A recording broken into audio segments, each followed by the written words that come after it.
2부 시작하도록 하겠습니다.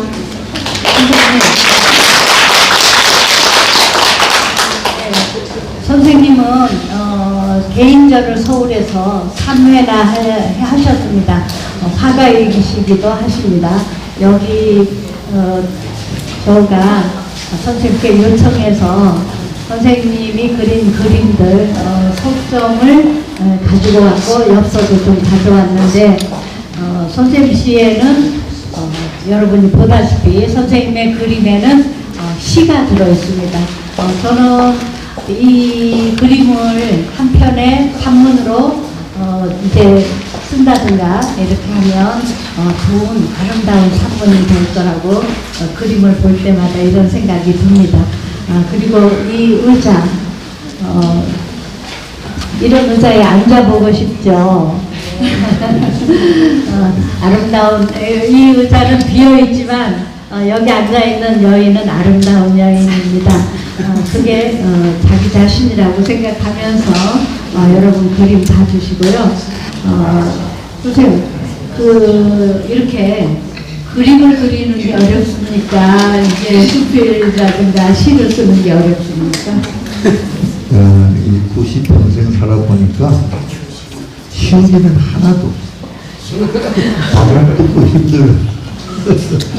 자는 것도 힘들어.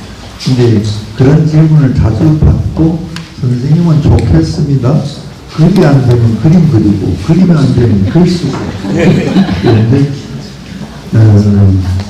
둘 다 어렵고요. 다만 수단의 맛이 다를 뿐인데 글은 70%가 두뇌고요. 정서고 손을 움직이는 것이 노력은 30%, 육체적인 노동은 30%고 두뇌 운동이 70%라면 그림은 육체 노동이 70%고 두뇌 운동이 30%그 차이가 있습니다. 다만 문학은 문자를 표현 수단을 한다는 거하고 그림은 색채 언어를 색채를 색채 언어라고 해요. 색채 언어를 표현 수단으로 한다는 그 차이가 있고 또 그럼 어떤 것은 글로 쓰고 어떤 건 그림으로 그려요. 대충 이제 그 정물적인 것, 뭐 어떤 사물이나 그것을 보여주고 싶을 때는 그림으로 하고 거기 어떤 서사가 들어 개입될 때는 글을 쓰게 되죠. 근데 제 그림에는 보시면 아시겠지만 그림은 그런 색채 언어만 가지고 여러분에게 전달하는 게 아니라 그림 속에 또 시도 있겠지만 스토리가 있습니다. 여기 석조는 그림 보면요. 이쪽에 그 어항에 붕어 3마리가 있죠. 근데 3마리 중에 한 놈이 떨어져 있죠. 2마리 붙어 있고, 근데 떨어져 있는 붕어는 색채가 희미하지요. 근데 이 두 짙은데 왜 떨어져 있는 건 희미한가? 왕미가 정말 넣어보면 2마리 넣으면 너무 단조로워요. 3마리 넣었는데 3마리 넣으면 늘 한 놈이 외톨이가 돼요. 그러다가 이제 며칠 있다 보면 또 죽어요. 그럼 4마리 넣으면 또 너무 바글바글해 많아요. 그래서 그림의 구도상으로도 3마리를 그려야 맞으니까 할 수 없이 그러네. 그래서 저 외톨이 한 마리는 좀 색깔 옅게 칠했어요. 그래서 외로움이 더 외롭게 보여요. 자기 존재가 더 어떻게 희미해지죠? 그런 어떤 그림에도 약간의 어떤 스토리를 개입시킬 수도 있습니다. 그러나 이제 사물을 직접 보여주는 거니까. 그런데 이제 색채라는 이런 것에 주로 이제 주의를 하게 됐죠. 이쪽을 제목이 기다림이에요. 의자가 있다. 그 기다림이 화폭을 보면 가운데 경계선이 하나 있죠. 운하수 같이. 제가 이제 그렇게 생각했는데 이 운하수 같은 경계선 이쪽은 내부고 그 경계선 저쪽은 외부라고 저는 생각해서 저렇게 나타냈습니다. 한 공간 속에 입체를 나타내려고 하니까 저렇게 구분하면 되지 않겠나 해서 내 멋대로 한 겁니다. 저 집에 이런 의자가 있다고 생각하고 저런 장 스탠드가 있다고 생각하면 집에 저런 의자가 있다면 제목이 기다리니까 우리 사람마다 다 누군가를 기다리죠. 또 어떤 뚜렷한 존재를 기다리지 않더라도 막연한 꿈도 있고 뭔가 기다리는 마음이 있잖아요. 그래서 비의사는 그런 기다리는 마음, 공허함, 누군가 와서 앉아줬으면 하는 기대, 그런 것을 표현하려고 했고요. 저쪽에 그 전화부수가 지금 있는데, 저기 전화부수가 바닥 안 섬에 있죠. 저거 제목은 금지된 안부입니다. 금지된 안부. 안부를 물으면 안 돼. 그 왜 그러냐면, 제가 지금 이북소 나왔잖아요. 고향의 안부를 물을 수가 없잖아요. 그 마음을 나타낸 겁니다. 그럼 그걸 어떻게 나타내냐? 부수가 거리에 있어야 사람이 들어가서 전화를 걸 텐데, 섬에 있다는 그 말은 갈 수 없다는 얘기. 물론 기업체 갈 수도 있겠지만, 그거를 나타내. 그러니까 안부를 볼 수 없고, 저쪽 뒤에 배가 하나 가는데, 이게 동해에서 보면은 왼쪽은 북쪽이겠죠. 그러니까 금강산 관광 그 있었죠? 그 가는 배라고 생각하고, 고향의 배는 가는데 나는 안부를 물을 수 없고, 그 내 외로운 심정은 그 조그마한 구름 하나로 나타냅니다. 그러니까 그림을 그릴 때 그림 속에 자기 어떤 그 사상도 또는 정서도 스토리도 넣을 수 있지 않겠는가 해서 제가 실험해 본 겁니다. 그림은 둘 다 예술이니까 이것도 독자에게 감동을 줬는데, 그림은 글보다 또 제가 보기에는 또 복잡해요. 색채 하나도 표현한 때는 느낌이 똑같은 보라라도 수십만 가지가 돼요.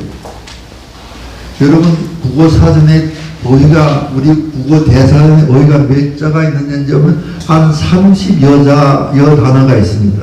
단어가 한 30여 개가 되는데, 이건 서양도 비슷해요. 인간이 언어 소통을 하고 사는데 그 수단은 그 양이 비슷한 것 같아요. 영어가 단어 수가 더 그것보다 월등히 많다거나 그건 아닙니다. 물론 저게 좀 나가 발달되지 못한 그런 나라는 어휘수가 훨씬 적겠죠. 예를 들어 에스키모라든가. 그렇지만은 문명국이라고 하면은 그 어휘수는 비슷해서 대개 30만 단어가 되는 것 같아요. 그러면 색채는 뭐냐면은 삼원색이에요. 삼원색. 세 가지 뿐이죠. 동양에서는 오원색이라고 해요. 까망하고 흰 것도 동양에서는 색채를 넣어요. 그래서 동양은 오원색이고 서양에서는 삼원색이라고 하는데, 이 세 가지 색을 가지고 적당히 양을 조합하면은 수없이 많은 색이 나요. 그러니까 보라색을 저기서부터 층층이 그레이데이션 시키면은요, 저까지 가도 끝나지 않아요. 조금 양의 차이에 따라서 느낌이 달라요. 보라색을 만들려면 파랑에다 빨간 걸 섞지 않아요?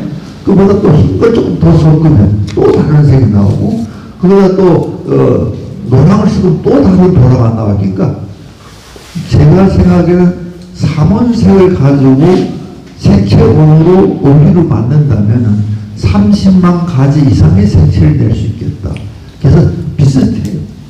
같이 그래 표현한데, 그 중에서 자기가 주로 좋아하는 색이 있죠, 작가마다. 그래서 그것이 선호하는 색이고, 고 같은 사람은 저 황색하고 그 울트라마린, 푸른색, 남색, 그 두 색을 주로 쓰죠. 그래서 그런 것들을 가지고 이것을 수없이 실험해야 돼요. 언어도 자꾸 말을 써봐야 알듯이, 이 언어는 일상의 색채는 일상의 언어가 아니잖아요. 그러니까 더 전문성을 요해요. 그러니까 글 쓰는 사람이 많다고 하며 그림 그리는 사람은 상대적으로 적을 수밖에 없어요. 왜냐면 좀 더 그 표현 수단에 대한 보편화되지 않는 수단이기 때문에 그거 자신이 연구해야 되기 때문에 어디 교과서에서 가르쳐 준 것도 아니에요. 그러니까 그런 차이가 있습니다. 저는 이제 제가 지금 전시회를 3번을 개인전을 했는데, 글을 쓰다가 한 2, 3년을 집중적으로 그림 그려요. 그때는 글 안 써요. 그래서 이 3년 정도 그려가지고 그 다음 전시회 한 번 하고, 그 다음 또 글 쓰고 딴 일 하다가 또 한번 열애적 한 3년 정도 집중적으로 합니다. 그렇게 해서 3번 열었고 지금 마지막 전시를 준비하고 있습니다. 될지 안 될지 모르지만은 안 될 거라고 생각하면 아무것도 못해요. 하다가 못하면 말지 할 때까지 해보려고 준비합니다. 전시할 때 여러분이 한번 와 봐주셨으면 고맙겠습니다.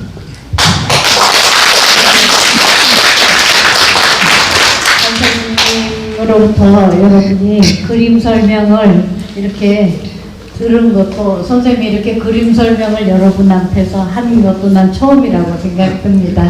네, 좋은 그림을, 그러니까 시가 있는 그림을 보면서 이거는 작가가 자기 그림을 설명하는 거고, 또 이 그림은 나가면은 독자, 바라보는 사람의 것이기도 합니다. 그래서 저는 저 우체통이 있는 그림과 저기 전화를 기다리다가 지친 남자가 저 배를 타고 떠나고 이 전화 걸 사람은 나중에 와 보니까 전화 받을 사람은 떠나고 없는 저 멀리 수평선으로 떠나고 없는 그런 상상을 하게. 대상은 일정한데 같은데 보는 사람이 각각 다르기 때문에 그것이 오히려 더 그 작품을 풍요롭게 만들고 또 작가가 의도하지 않는 것도 독자가 또는 관람객이 자기 새로운 해석을 한다든가 하면 그것이 가장 바람직한. 그래서 우리는 그러지 않아요. 김수님도 잘 아시겠지만 작가가 작품을 썼다고 해서 그 작품이 완성되는 것이 아니라 그것이 독자를 만나서 독자가 그 작품을 읽고 생각하고 느끼고 감동하는 것과 작가가 의도했던 것과 맞아떨어지는 그 지점에서 비로소 작품이 완성되는 거다. 그럼 내가 아무리 훌륭한 생각을 가지고 좋은 그림 그리거나 글을 써도 독자가 그걸 읽거나 관람객이 그걸 보고 아무것도 느낄 수 없다면 나는 실패한 거예요. 그 그림이 아니야. 구분하기는 그 그림이 아니야. 저기 뭐 장독 뚜껑을 해도 괜찮을 정도가 되어버려. 난 얼마나. 그러니까 완성은 독자 또 관람객이 시킨다. 그런 생각하게 됩니다. 네. 이 책이 어떤 사람에겐 귀중한 글이 담겨있는 책이기도 하고 어떤 사람은 라면 냄비 받침으로도 책의 운명입니다. 네. 그래서 선생님한테 전화를 해보면 못 받으실 때가 많아요. 나중에 보면 선생님이 꽃 가꾸느라고 정신이 없어서 그 핸드폰은 방에 내버리고 꽃 가꾸다 보면 시간 가는 줄을 모르시는데, 그래서 선생님은 일찍이 그 은밀한 세계라는 도라지 꽃에서 저 억새꽃까지 약 37종의 꽃에 대한 이야기를 이렇게 책 한 권으로 묶어내셨어요. 꽃을 얼마나 좋아하는지 여러분이 짐작이 가실 겁니다. 그래서 선생님, 이 꽃에 대해서 왜 그렇게 꽃에 꽂혔는지 그 비밀 좀 알려주십시오. 근데 제가 꽃을 좋아하다 보니까 사람들이 놀려요. 무슨 사내가 뭘 꽃을 그렇게 탐내고 좋아 그러냐. 그래서 글쎄 내가 왜 그럴까 그런 생각. 그 전에 이제 우리 가난하는 시절에 돈 월급 받으면 이제 봉투는 아내에게 직접 보내지죠. 가잖아요. 이제 주머니에 돈이 좀 있으면 연탄 몇 개를 사면 반드시 그게 꽃 한 송이를 나는 사서 들고 갔어요. 꽃을 갖다가 방에다 꽂아 놓으면 그 단칸방 새방살이 하는데도 그 꽃을 꽂는 순간 가난이 저만큼 도망가요. 돈을 몇 푼 안 들이고도 가난을 이렇게 내쫓을 수 있는 것은 꽃밖에 없구나. 그리고 꽃을 보고 있는 동안에 모든 근심이 사라져요. 그리고 그 꽃의 역사, 그 꽃말, 내력, 꽃 이름이 어떻게 유래돼서 원추리가 됐는가 그런 걸 이제 문헌을 찾아가면서 이제 공부를 하게 됩니다. 그러다가 서정봉 교수라고 여러분 아십니다. 뭐 민속학자 돌아가셨죠. 그분이 이제 무당 연구가 전문이에요. 네, 무속 연구. 네, 무속 연구. 그래서 무당들하고 인터뷰도 많이 하고 책도 그분이 참 많이 냈어요. 근데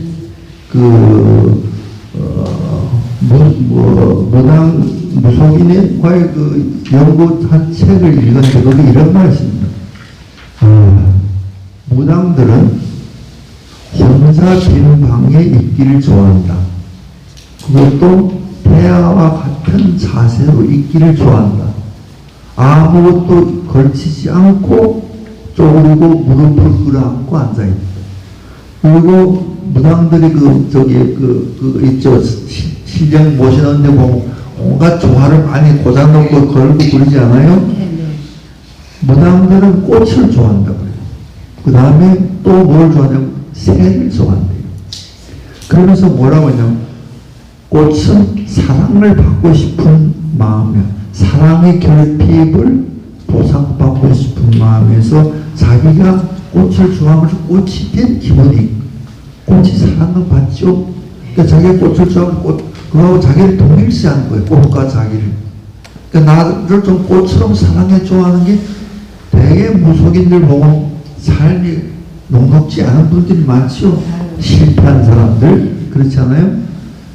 그럼 소나무에 너는 왜 그러냐?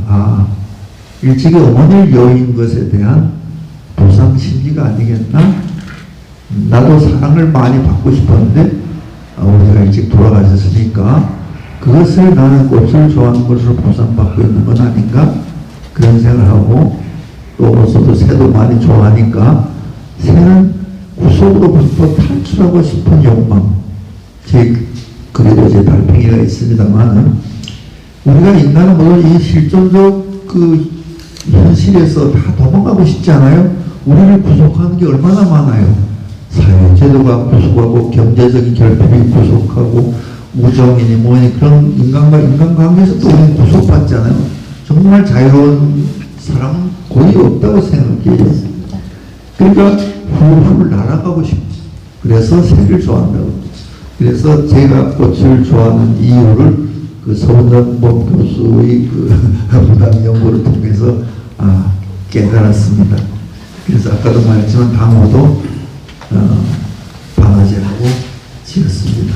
그리고 그림도 여기는 지금 꽃을 그린 게 없습니다만 의사만 있지만 주로 꽃을 그립니다.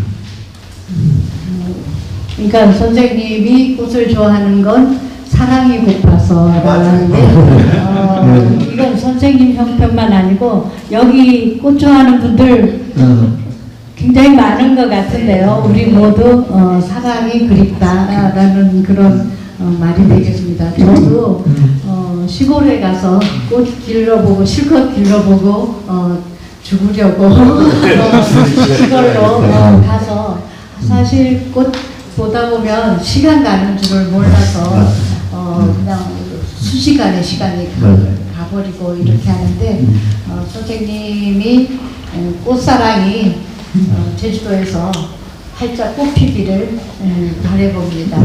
네. 선생님 오늘 여기 글 쓰는 많은 분들이 와 계십니다.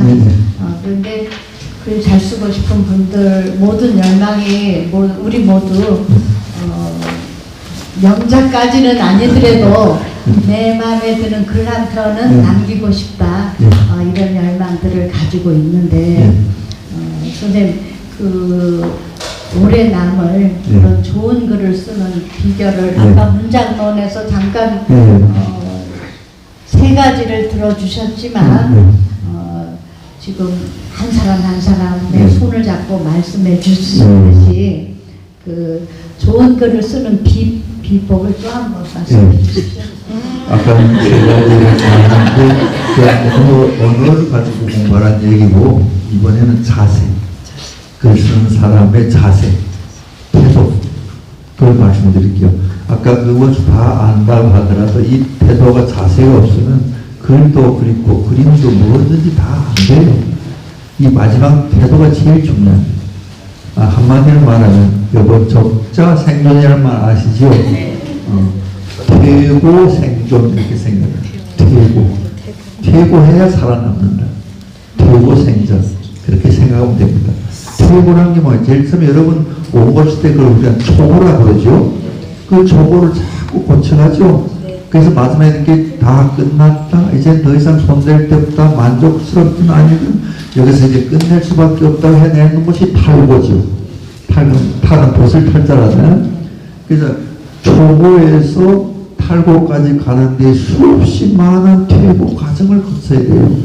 근데 이 퇴고 과정을 서너 번 하는 사람도 있고 안 하는 사람도 있고 50번 하는 사람도 있고 100번 하는 사람도 있습니다. 퇴고 생존입니다.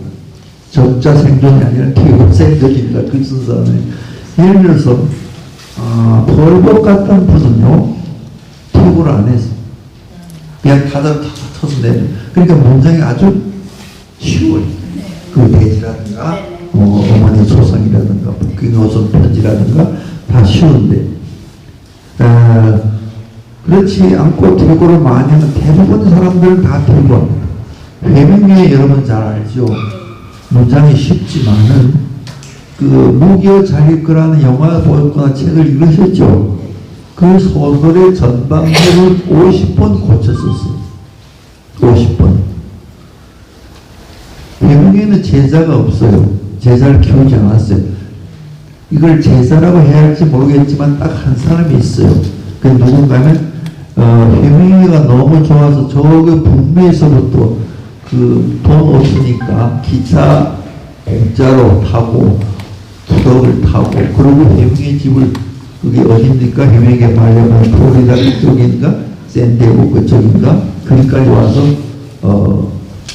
선생님 만나고 싶어 왔다니까 직업이 내거 없다. 그러면 내 배를 관리해달라. 그래서 유명하고 같이 생활했던 그것을 나중에 그 사람이 죽고 그 아들이 책으로 남겼어요. 아버지가 적어놨던 걸. 거기 보면 해명이가 그 사람이 한 말이 내가 무기여 자리거를 50번 고쳤었어. 그런데 대부분이 보면은 퇴고하라고 죽는 줄 알지만 5, 6번, 10번까지는 다 하는 것 같아. 그러나 50번 하는 사람은 있을까? 많지 않아요. 저는 50번도 합니다. 내 마음에 들 때까지 하는 거예요.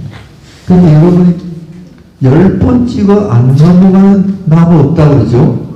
또 이것을 또 여성을 또 저기 뭔가 설복시키는 데도 쓰는 말이잖아요. 여러분이 좋아하는, 사랑하는 사람이 있다고 할 때 10번 해도 안 듣는 사람이 있지만 50번 하면 안 들 수 없을 겁니다. 그래야 안 그래요? 이런 사람 어디서 만나요? 그렇잖아요. 그러니까 우리가 어떤 예를 들어 대추나무를 쓰든 동백에대 쓰든지 간에 그것을 내가 사랑한다면은 내가 그것을 자꾸 옆에 가까이 두고 보고 또 들여다보고 하면 그 대추나무든 동백꽃이든 지금까지 다른 사람에게 말해주지 않았던 자기 비밀을 말해준다고 생각합니다. 왜냐? 내가 자꾸 찾았고 물어보니까 저를 사랑하니까 사물들로 자기 비밀을 드러냅니다. 물론 이거는 내 생각이겠죠?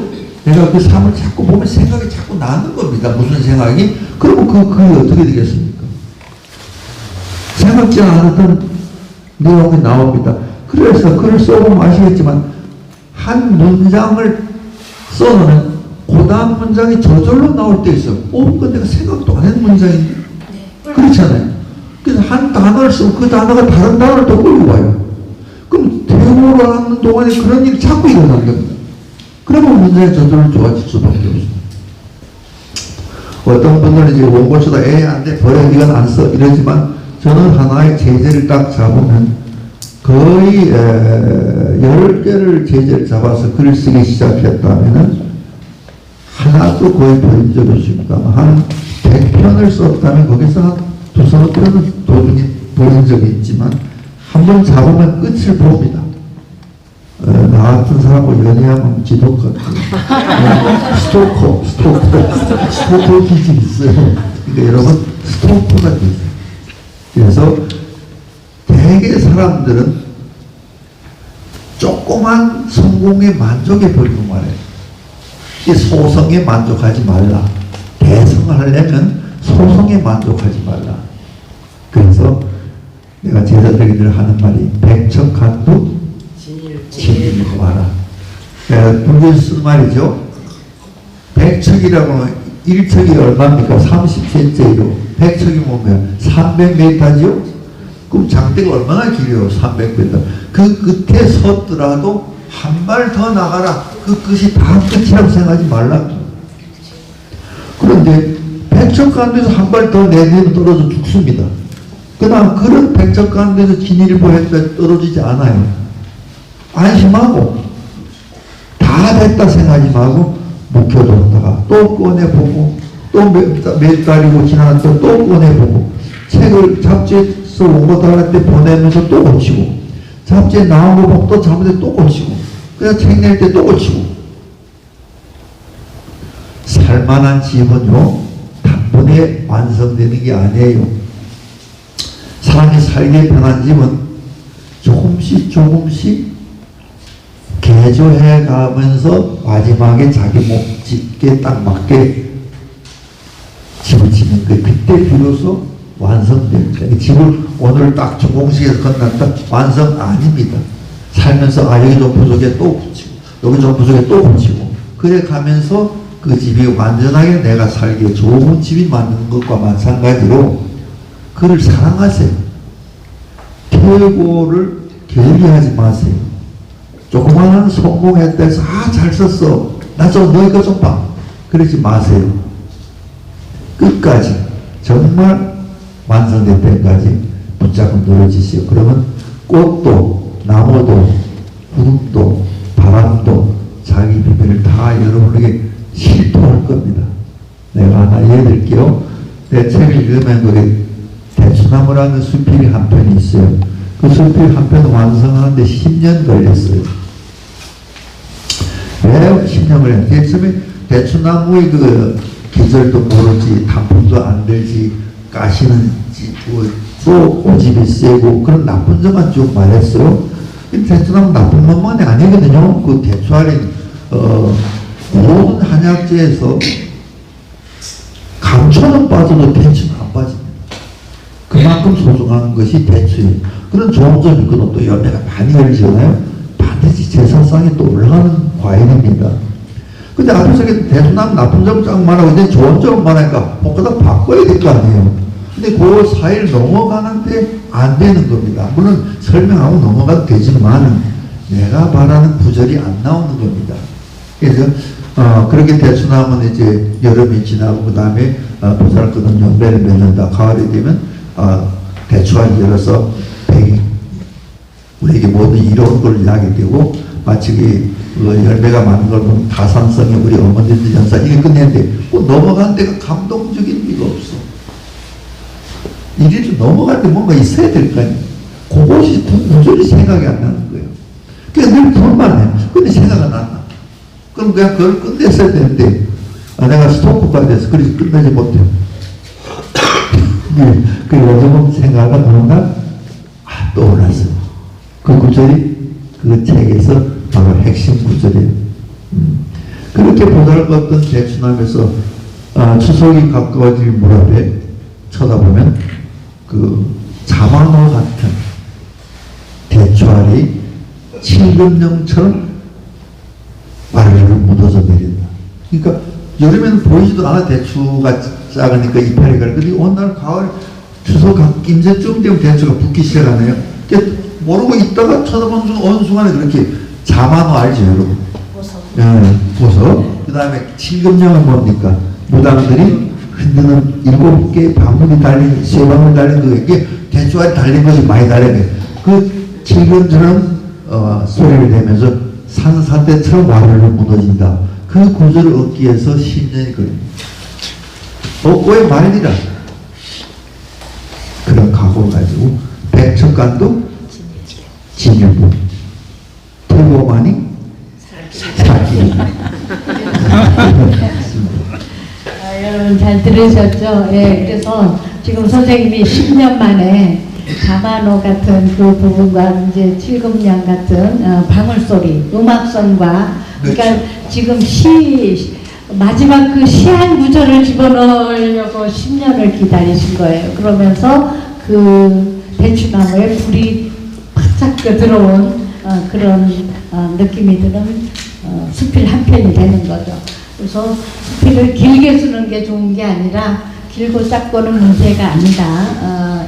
그 완성도 사실은 뭐 손바닥만큼 짧더라도 A4 용지 한 장, 반 장밖에 안 되더라도 완성도가 높은 작품으로 선생님은 백축간도 진일보 떨어져 죽을 각오로 쓰는 절대 떨어져 죽지 않으니까 양념 마시고 수필에서 떨어져 죽었다는 소식 못 들었습니까? 자, 그러면 선생님하고의 대담은 저와 선생님과의 대담은 이쯤에서 이제 마무리를 하고 여러분의 질문을 받도록 하겠습니다. 선생님이 여기서 선생님과 궁금했던 거 이런저런 이야기를 나누고 싶어 하십니다. 그래서 여러분 중에 질문 말 같지 않은 질문도 선생님 괜찮죠? 괜찮습니다. 네, 말 같지 않은 질문은 무서운 질문, 뭐 생각지도 못했던 황당한 질문도 다 받아들여 주시겠다고 하십니다. 그래서 마이크를 질문하고 싶은 분 손 들어주세요.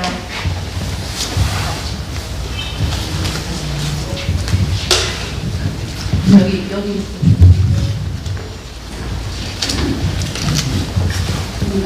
저기 연세가 90이라고 들었는데 예? 연세가 나이가 제가 연세가 잘안 90이라고 들었- 들었습니다. 예. 그래서 그 건강 비결이 뭔지 너무 궁금해요. 건강 비결이요? 먹고 싶은 데는 먹고, 놀고 싶은 데는 놀고, 하고 싶은 데를 하고, 자고 싶은 데를 자고, 가고 싶은 데를 가고.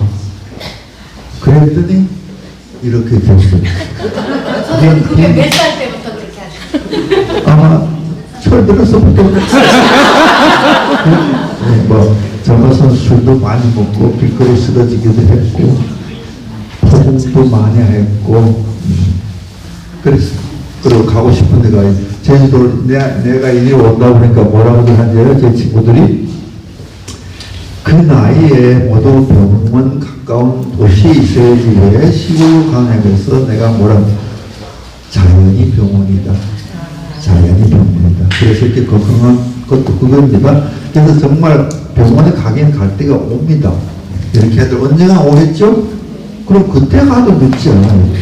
그 병원 가는 날짜가 저 연도가 그만큼 무너지잖아요. 여기가 사니까. 자연이 나를 치유해주고 병원 가는 기간을 늦게 가게 하니까. 그러니까 자연은 병원이죠. 그래서 그런 것도 여기 제주도와 산지 그러니까 완전히 내려와서 한 건 그 코로나 때문에 산에 내려왔고 그전에는 그저 한 달에 한 번씩 와서 공사하고 올라가고 그랬습니다. 됐습니까? 좀 방탕하게 살라는 말씀입니다. 너무 건강염려증에 걸리면 그게 오히려 병이 돼요. 나도 여기 병이 많이 있어요. 심장에도 병이 있고 갑상선에도 병이 있고 다리도 자주 붓고 혈압도 높고 다 있습니다. 근데 여러분 보기엔 병 없는 사람 좀 보이죠? 네. 그렇지 않아요? 안 아프니까 혹 이만한 게 나와도 나를 아프게 안 해요. 그러면 넌 너대로 잘하고 난 나대로 간다. 언제가 우리가 만날 때 그때 간다. 끝냈다. 그렇게 생각합니다. 근데 제가 마음이 너그럽거나 속이 편하거나 그런 사람 아니에요.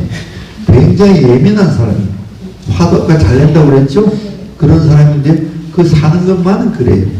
먹고 마시고 자는 것만은 그래 합니다. 다른 질문 문학에 대해서 하시면 더 좋겠고. 제가 질문하겠습니다. 네. 지금 저 작품을 많이 남기셨는데 예. 제주에 관련된 그런 작품이나 이런 거 좀 추천하세요. 제주에 관련된 작품 아까 저 오늘 낭송했죠? 그 짧은 그 시 같은 수필이 그거 한 편밖에 없습니다.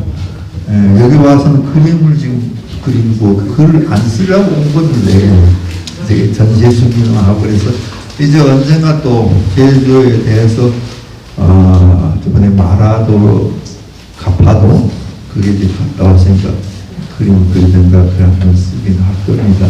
언제 쓸지도 몰라요. 제멋대로 하니까. 다른 질문 누구? 저기 계신 분? 선생님 그림이 좀 어디? 선생님 그림이 네. 좀 추상하죠. 그림이. 그런데 그 속에 이제 상상력이 이제 많이 들어갔는데 그 재질을 보니까 수채화로 하셨으니까 또 그 저기 종이는 어떤 종이로 쓰시는지. 그림 말이죠? 그림 얘기하시는 거예요? 네. 물론 저는 저기 동양화입니다. 즉 화선지예요. 네, 화선지에다가 그림을 그립니다. 근데 왜 서양을 하나고 동양을 하냐면 그것도 그 성향이겠죠? 예, 서양하고 동양, 내가 동양을 하니까 동양을 두둔한 것처럼 들으시면 안 됩니다. 서양은 오일이잖아요. 기름이고 그 그림은 다 액자에 넣었을 때 보면은 번쩍거려요. 그다음 니스칠까지 해서 오래 보존하려고 사람을 이렇게 거부해요. 번쩍거리고 또 번쩍거리는 건 싫거든요. 동양화는 종이기 때문에 물감을 빨아들입니다. 동양화는 종이에다 물감을 칠하는 게 아니에요. 종이 속으로 물감을 침투시키는 거예요. 그러니까 번쩍거리지 않습니다. 그럼 저 동양화 앞에 서면 우리 감정을 그림이 나를 빨아들이는 것 같아요. 그림이. 근데 한 가지 흠이 있어요. 그러다 보니까 버석버석해 그냥 너무. 그래서 유리를 끼지 않을 수 없어요. 그래서 좀 동양화의 장단점, 세상에 장점만 있는 건 없어요. 또 그리는 방법도 서양화는 멀리는 그림부터 차곡차곡 쌓아가서 제일 근경을 제일 나중에 그리는데 동양화는 앞에 것부터 그려 들어가야 돼요. 왜냐하면 동양화는 두 번 칠을 못해요. 왜 못하냐면 서양화는 아까 그 캔버스 위에다 칠한데 또 칠하면 칠해지지요 자꾸 기름이니까. 근데 저거는 종이 속에 물감을 침투시키기 때문에 종이라고 하는 그 섬유질이 물감을 받아들이는 한계가 있어요. 다 받아들이면 못 받아들여. 그러니까 내밀어. 거기다 칠해봐야 칠이 안 돼요. 그러니까 근경부터 그려서 들어가야 돼요. 그런 차이가 있습니다. 또 질문하실 분? 예.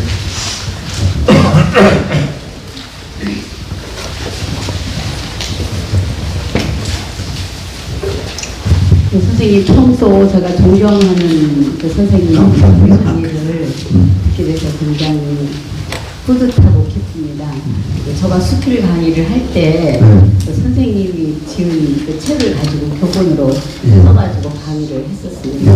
근데 저도 수필을 쓰는데 정말 탈고를 했다고 해서 아, 이 정도면 됐겠지 해가지고 어느 뭐 일간지나 이런데 동인지에 이제 올리잖아요. 근데 수필을 또 나중에 수필집을 엮어서 내려고 하면 그게 또 아닌 거예요. 다시 이제 퇴고를 하다 보면 뭐라고 해야 되나 새길로 가는 거예요. 주제가 원래 내가 잡았던 주제는 이거였는데 막 쓰고 스토커를 하다 보니 또 다른 데로 들어가는 거예요. 글이. 그러면 내가 처음에 냈던 그 글하고 조금 달라져서 독자들한테 약간 좀 빗나가 처음 작품하고도 두 번 읽는 사람은 이거 전에는 이렇게 썼는데 왜 이번에 이렇게 썼지? 이렇게 하지 않을까 하는 그런 약간 염려스러움도 있거든요. 그런 부분을 제가 어떻게 좀 위안 삼아야 되는지, 그리고 저는 회화적 의미와 뭐라고 해야 돼? 음악적 의미 아니면 의사 전달의 기능 3개 중에서 작품이라고 하면 뭔가 주제라는데 제가 굉장히 좀 감각적인 뭐라고 해야 되나 그런 뭐가 있어요. 이게 주제를 잡아야 되는데 주제 이런 생각에서 그 맥을 놓치지 않으려고 하다 보니 의사소통의 기능에 중점을 두고 글을 써지는 것 같은 느낌이 들어요. 그래서 회화적이나 리듬, 음악적 요소를 잘 살리지 못하고 있다. 이런 생각을 하면서 글을 쓰는데 두 가지입니다. 그러니까 아까 새길로 들어가는 문제, 퇴고하다 보면 탈고한 다음에 다시 또 퇴고하다 보면 새길로 들어가는 문제 하고 주제가 중요한 건지 회화적 이미지가 더 중요한 건지 사실은 주제를 살리기 위해서 회화적 이미지와 리듬적 그 기능을 잘 그렇죠. 시키면 되는데 그것이 맞는 말이에요. 그러니까 질문하면 저절로 알게 돼요. 질문하면 지금 알아버린 거니까. 그 내가 설명할 필요 없을 정도. 맞아요. 네. 주제는 그 글의 뇌예요. 뇌. 주제는 그 글의 뇌입니다. 이것을 표현하고 했으면 나머지 그것을 어떻게 잘 살리냐가 바로 형상화인데 형상화 중에 리듬, 회화성 그거 두 가지를 동원시켜라. 언어 가진 기능이니까. 근데 요거는 있습니다. 이 수필에도 변화가 있습니다. 이 수필 문학사를 아직도 쓴 사람이 아무도 없는데 종전 얼마 한 2000년 이전, 1900년 이전까지는 주로 누가 수필을 썼냐면 학자들이 썼어요. 무슨 말인지 아시겠죠? 아니면 문인들이 썼어요. 시인이나 소설가들이 여기 삼아 수필 썼어. 본격적인 수필가가 등장하는 것은 조선시대는 본격적인 수필가가 있었어요. 퇴계도 수필 쓰고 김종직도 기행문 쓰고 신흥도 수필 썼습니다. 그때는 시하고 문 둘로 해서 다 같이 겸상을 썼습니다.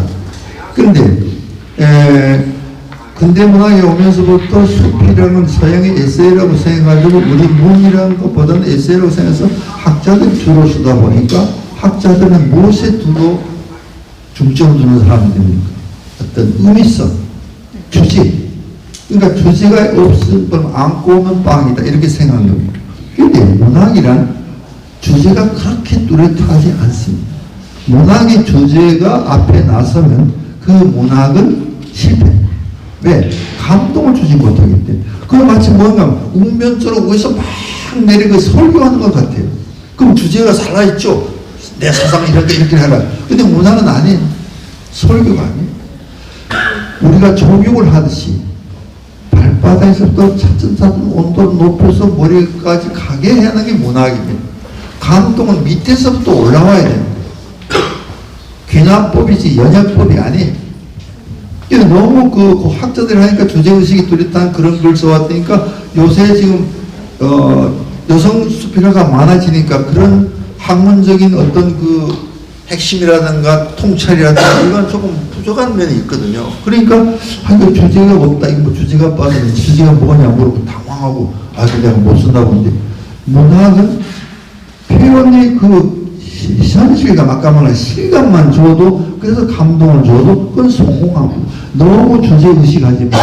어떤 평론가가 내 제자 작품을 개평했었는데 뭐라고 썼나 참 표현도 좋고 다 좋은데 방향성이 모호하다 그랬어요. 그게 무슨 얘기냐면 국민학교 초등학교 1학년 담임 선생인데 자기네 아이들이 전교할 때마다 집에서 이제 과일이나 이런 걸 이제 어떤 애 과일, 어떤 애는 과자 이런 걸 싸가지고 가요. 그래서 제자들이 하나 등교한 놈마다 먼저 온 놈마다 요 놈은 이제 귤 한쪽 주고 그놈이 떠들기를 좋아하는 놈이 야 정수야 너는 참 오늘은 조용하겠다. 이거 먹으면 조용해져.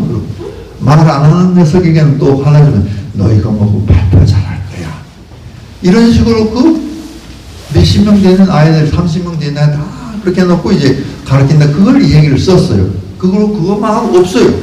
그리고 걔들이 갈 때 문감 대문까지 발에다 주고 그러고 나온 나의 하루가 끝난다. 이렇게만 썼어요. 그러니까 방향성이 없다. 다시 말하면 주제가 뚜렷하지 않는다고만. 근데 여러분 주제가 어디 맥히는 핵심되는 말 하나도 없죠. 하지만 그 수필을 듣는 순간 여러분 뭘 생각합니까? 무엇이 떠올라요? 사랑이 떠오르잖아요. 아이들에 대한 초등학교 선생님의 그 지극한 사랑이 그게 주제예요. 그럼 문학성을 띠면 뛸수록 주제는 숨겨요. 북한에서 왜 문학이 발전하지 못해요? 북한에서 왜 베스트셀러 세계적인 작품이 안 나옵니까? 한번 말해보세요. 왜 그러세요? 주체 사상을 써라 그러니까 테마를 주고 주제를 강조하는 거니까. 그러니까 거기에 어긋나면 이거 퇴폐적이다고. 퇴폐적입니다. 문화가 왜 퇴폐적? 인간이 퇴폐적이기 때문에. 여러분 퇴폐적이 아닌 사람 손 들어봐요. 손 들어봐요. 나는 고고한 고수과 같은 사람이야. 그렇지 않나요? 우리 다 대표적이고, 왜? 인간 자체가 동물이 90%가 인간은 동물입니다. 이성이 뭐였니? 지금 이성의 시대가 아니라 감성의 시대죠. 인간다움이란 뭡니까? 기계가 아니란 거예요. 괴로움도 하고 잘못도 하고 용서도 하고 슬프기도 하고 기쁘기도 하고 하루도 수시 없이 변하는 게 인간의 마음.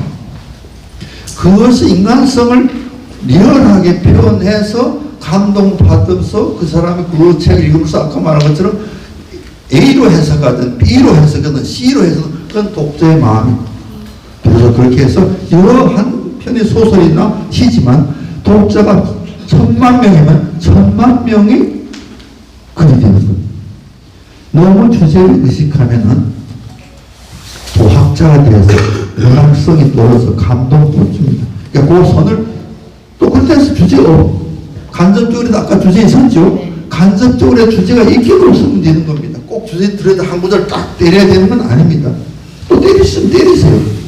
자유, 내가 멋대로 산다고 그랬죠. 그럼 자유롭게 하세요. 그러면 됩니다. 그러가 첫째 도민지에 실렸다가 다시 책을 내려니까 또 생각이 나고 고쳤다. 그 다음에 땅 방향 갔다. 그럼 그걸 자기가 그랬다고 어떻게 했어요? 땅 방향 갔다가 알면 또 제 방향을 봐야죠. 그것을 넣는 것이 그 작품을 살렸느냐 오히려 죽였느냐. 혼란을 줬다고 끊어야죠. 살렸다고 살려줘야죠. 작품 버리게 만들어 버려야죠. 그럼 전부 다 그대로 나가면 되는 겁니다. 근데 그런 과정 거친 것과 거치지 않는 건 다르죠, 표가. 집을 우리가 저한테 아까 내가 얘기했지만 집을 고치는데 전체 뼈대를 다 떼도 고치면 그건 뭐야? 개축, 중축, 신축, 그러죠? 그건 신축이나 마찬가지야. 우리 어디거나 개축이나 중축이거든요. 그럼 그 뼈대 그 전체 그것은 살리면서 가야 되는 거죠. 그렇게 하면 됩니다. 쉬운 글은 없어요. 그러니까 고민하다가 자기가 선택하고 결정하면 좋은 글이 되는 겁니다. 이상.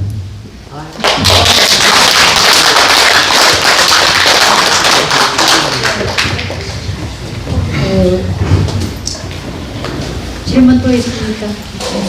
네, 제가 또 광고 하나 할게요.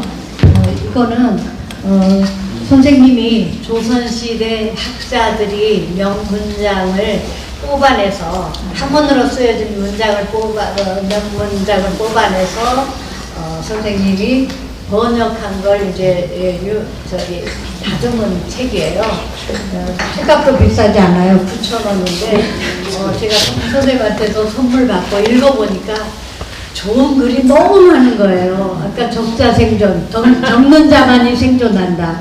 필사즉생, 필사만이 살 길이다 뭐 이러는데 이렇게 좋은 문장을 이렇게 값싸게 사실 여기 신흠에 숨어 사는 즐거움이라는 작품 하나만 가지고도 이 책값을 하고도 남는데 김종직이니 허균이니 이런 사람들의 좋은 글들이 여기 가득 실려 있습니다. 그래서 여러분 저기 9,000원이 절대 아깝지 않은 책이니까 우리 아름다운 우리 고전 수필 울류문화사 거예요.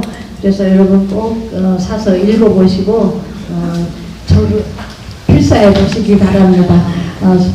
사실은 선생님도 필사한 노트가 몇 번쯤 됩니까? 저는 그 중학교 때 부산 전시연합중학교라고 그 다니는데 그때 교과서에 이양아의 그 신록의 찬이 실렸었어요. 그걸 송도 해수욕장 그 등대 있는데 가서 왔다 갔다 하면 그걸 외웠어요. 그냥 그 신록의 찬이 리드미컬한 문장이에요. 좀 만연체 문장이지만 다 좋은 건 아니지만 아까도 말한 것처럼 어떤 생각이나 명상이나 이런 걸 좀 끊어지 만연체 문장이 좋고 어떤 극적 상황이라든가 다급한 것은 거기에 다급하게 맞게끔 문장을 끊어야 한다고 그랬죠. 그래서 그런 유장한 맛은 실록의 찬을 배움으로써 나에게 체화되지 않았나 그런 생각합니다. 아까 지금 김 시인께서 이 책을 소개해서 또 제 선전하는 것 같아서 미안합니다만 이 책을 제가 번역하게 된 것은 제 후배 둘 데리고 제가 번역했습니다. 근데 사람들이 수필 그러면 서양의 에세이가 우리인데 들어와서 이게 전파된 거다 이렇게 생각하는 게 아니라 중국에서부터 문과 시가 내려오죠. 우리나라도 한문이 전래되면서 시문이 계속 천년 동안 써온 거잖아요. 그래서 우리 수필이 연원이 서양에 있지 않고 우리 선배들이 쓴 글에 있다. 그것을 증명해 보이기 위해서 이 책을 번역했습니다. 번역해서 이제 많이 팔면인데 이게 뭐냐 번역하다 보니까 이래요. 야, 옛날 사람들 문장 하나를 쓰는데 얼마나 많은 노력을 기울였는가. 아까 50번 퇴고했을까? 그 한문이잖아, 한자잖아. 그러니까 이게 완전히 익숙하고 줄줄줄 흘러가는 게 1년이 얼마나 애썼을까. 그러면서 이걸 읽으면서 아까 상촌 신음의 글도 있고 다른 분들의 글도 있지만 이걸 한 권을 번역하기 위해서 우리나라의 그 신라 때부터 조선조 성종 아시죠? 성종 때까지 그 문인들이 쓴 문집이 많을 거 아니에요. 수만 명이 될 거 아니에요, 문인들이. 그 문집을 다 모아서 그 글을 모아서 한 질의 책으로 낸 게 뭐냐면 성종 때 서거정이라는 학자가 낸 책에 동문선이라는 게 있어요. 동이는 우리나라 말고 문선이란 말은 선집이라는 말이죠. 그것이 12권짜리인데 한 500페이지 돼요. 그걸 다 하는데 성종 이후는 그게 없어요. 모아놓은 엔솔로지가 없기 때문에 정양용이라든가 뭐 신임이라든가 이런 사람 그들의 개인 문집을 다 뒤져서 전부 읽고 괜찮은 걸 동그라미 표해놓고 그 동그라미 표해놓은 것만 또 2번 읽어서 이번에 더 좋으면 동그라미 2개 하고 또 한 번 읽어서 또 좋으면 그 2개 친 것 중에 또 이거 좋으면 3개라는 것만 모았어요. 그래서 94편을 번역했다가 또 거기서 줄여서 번역했는데 그런 의미로서 제가 쓴 책입니다. 번역한 책입니다. 시간이 한 20분밖에 안 지난 것 같은데 벌써 2시간이 지났습니다. 그러면 지금까지 고생해주신 우리 수필가님하고 우리 명예반장님께 뜨거운 박수 부탁드립니다.